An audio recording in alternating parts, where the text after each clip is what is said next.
What'd you find? This is the bottom cap of number 2. And you can see this is in the cap. This isn't the bearing.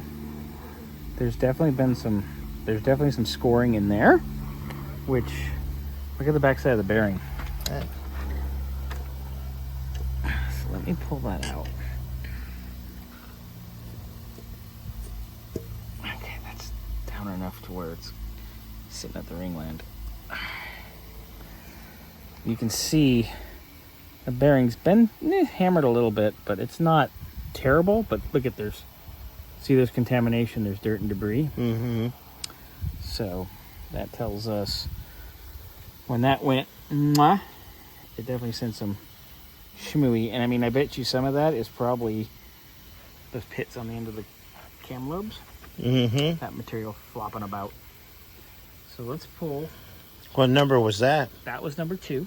Okay. This is number 6. It's seen a little chatter too.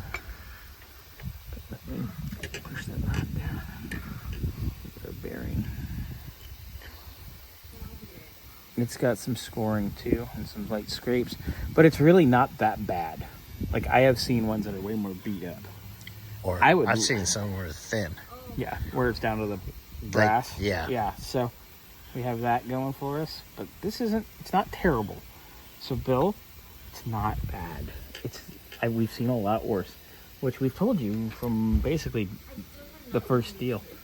So yeah, but okay, you can see some marks. So here, look, next to the oil hole, there's a little bit of stuff, and there's a ridge right there. It won't catch my nail, which is good.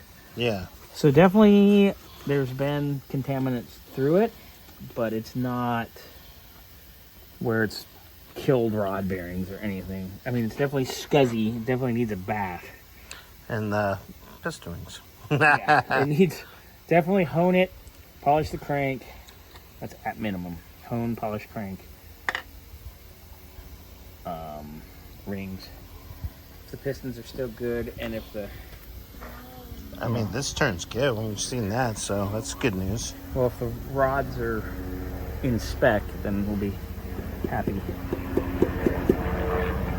All right. We have to fly that chopper over me while I'm filming. So we're going to get those ones out, and we'll be back with you guys in a bit.